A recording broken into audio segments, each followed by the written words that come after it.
Good afternoon, YouTube fans. Once again, it's Admiral Preparedness here, your prepper on a budget. Today, I want to discuss a few things that you either might know or it might have slipped your mind, but everybody's got one of these. The old spare change container. When I'm out and about, I'll usually take about $2 or $3 out of my spare change container. And then what I'll do with that money is, since I'm out and about anyway, I'll peruse my local dollar store or $1 item retailer and bring home something that I think would be perfect for SHTF put away. Some things are non-perishable. Some things are perishable.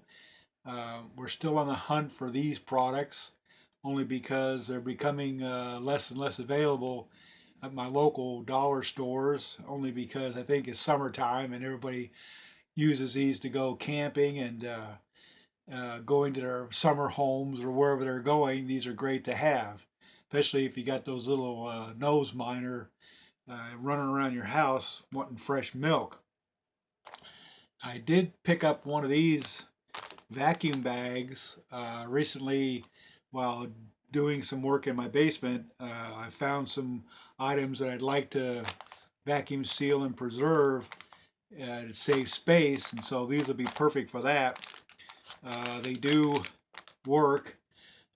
Years ago, Space Saver created a series of bags that were perfect. It's just that they got misplaced. I don't know where they're at. But these little guys here are perfect for T-shirts, linen, things that you want to keep critters out of, especially these moths that like to eat cloth. These protect you from that. Something like this has multiple uses, either in the field or at home, especially if you want to go scavenging, things that you want to be able to still be able to aerate and not create mold. These are perfect for that.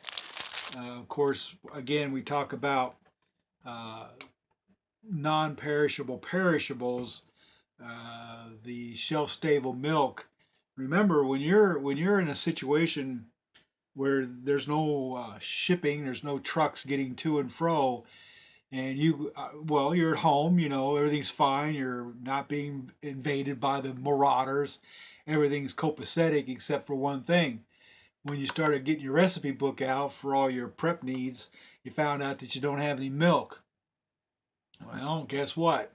Certain things that you want to make in your kitchen, you're not going to be able to because you don't have milk. These guys here, Best Buy is right now July 2018, but I'm going to tell you something right now that this can go twice to three times longer. As long as you keep them in rotation, you're good to go. Keep them at a constant temperature, cool if you can. The cooler the better. I don't recommend freezing them, but if that's an option, you can. We all know that summer's almost over. We only got a few more weeks left, and here in the north, winter is going to be coming pretty soon. I expect a less than milder winter this year, but I am coming up with a few ways to help get the coolness, you know, on your food stock by creating a outdoor cabinet that I can use. That as long as the temperature stays above freezing, this stuff will maintain its freshness outdoors. Even though, because right about when early fall comes, all the bugs start to go underground or die off and egg out until springtime. So that you have to worry about those little critters. It's the only four-legged ones you got to worry about. And there's a lot of ways that you can camouflage your food outdoors for just that fact. The other thing is, I'm not gonna put myself in any situation where I just want to make sure you all understand that I'm neutral when it comes to what's going on in the country today. I'm not going to take a stand for one side. I'm not going to take a stand for the other side. for the simple fact is it ain't affecting my rice bowl. I can give a flying rat. When they start marching down my street, then we got a problem. Either side.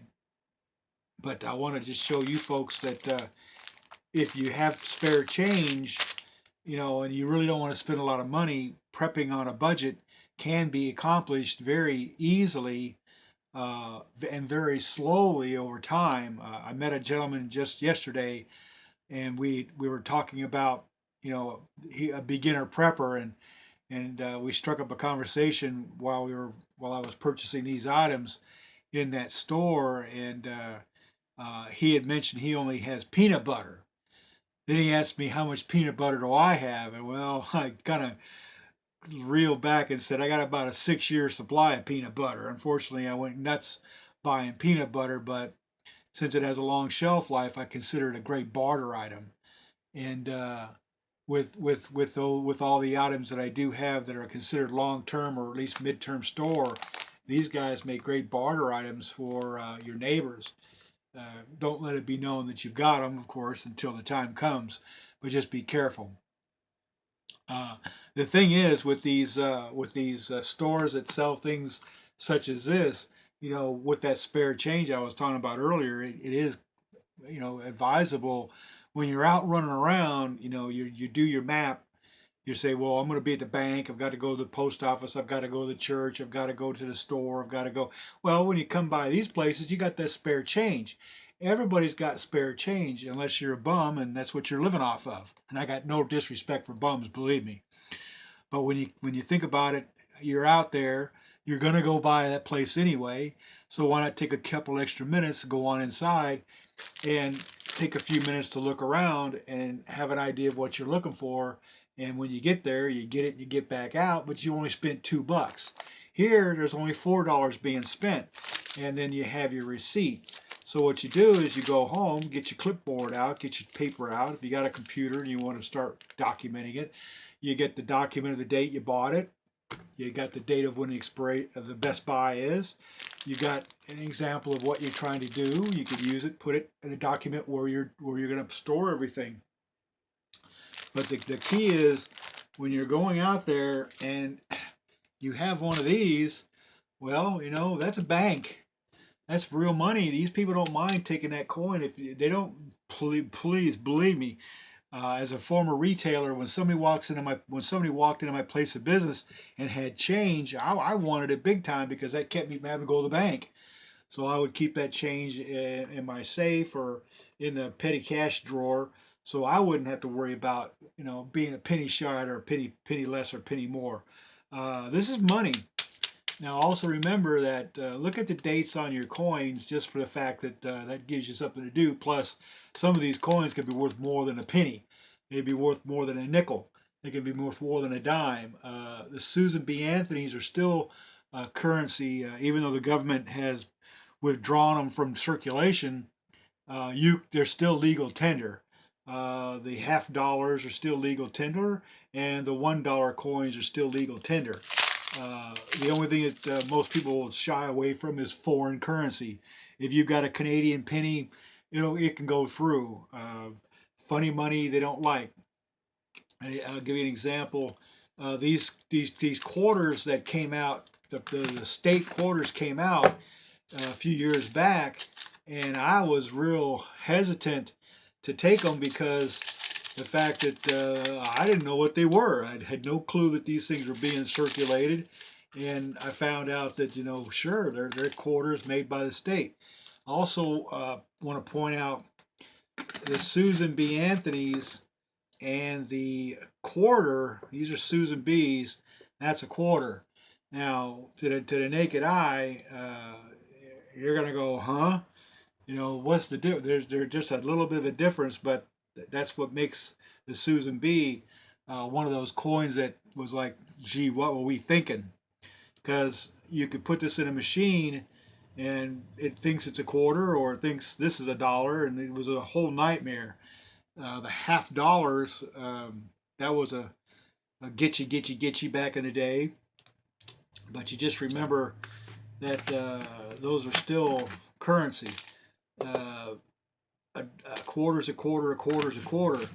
hopefully the government will figure out that someday the penny, the nickel, the dime, and the quarter will go by the wayside of the dodo bird eventually, because it costs more to manufacture silly things than it is what they're really worth.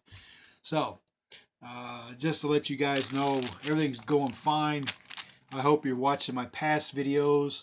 Feel free to make any comments. Please tell your friends to take a look at my content, my playlists. I've got a lot of good playlists out there. If you want to know about deviled eggs, you want to know about spam, you want to know about going to the bathroom in space, my gosh, go look at my playlists. We want to get our subscribers up there. We like to entertain you and educate you to some of the things that I like. My submarine series on my playlist, my World War II. I've got some movies that you can go to see the movies, full movies with YouTube. What I do want to make a comment about, and please don't anybody in the YouTube world take this offensively, but you people have to understand that the device that I'm using right now, once the government finally pulls their head out of the wool and understands that it is a First Amendment device, my ability to express myself with the First Amendment as my backing allows those folks to become a utility. They're not no longer a private entity allowing and disallowing content on their platform, because if everybody uses that platform, it's now considered a utility. It's an essential avenue for communications, just like the newspaper. That's why freedom of speech and the press, everybody's all hot and bothered right now about your ability to express yourself has become throttled by the internet providers, or the people who are providing the platform for you to go out and speak your piece. Um, Recently, it was discussed, and it was barely even talked about, that your freedom of speech with the technology of today, there needs to be constitutional amendments created to establish that these devices, cell phones, cameras, computers, any technology that's out there now, where it allows point A to point B and person A and person B to express their opinions and their thoughts and their concerns, just like it was when the days of long ago, where it was either through pencil and paper, through word of mouth, through the uh, public centers where people could go out and stand there and discuss their feelings. If you don't like the content, go away. I don't go out there and seek out these websites or these multimedia outlets that discuss hate. Uh, but I do want to say that you can't always have a joy, happy, and expect the populace to buy into it for a long period of time, because it doesn't work that way. You look through life through rose colored glasses, you're eventually going to see things the wrong way. We all know that you can turn on your television or turn on your radio, and it's called a tuning dial. When I was younger, and you would tune through and listen to what you wanted to listen to, and not have things being determined by somebody else what you are supposed to understand and take in and believe. That's why there's such a big deal about our education system right now, where there are certain individuals who are impressing upon our young sponges of the future this information that's incorrect. And we need to understand that when these young people come out of these institutions, that their whole mind thinking could be wrong. I don't want to go any further than that, but I will say this: if you know it's bullshit, it's bullshit. And if you think I'm ever going to be handing it out, you can get back to me right quick. Admiral Preparedness here. Be safe.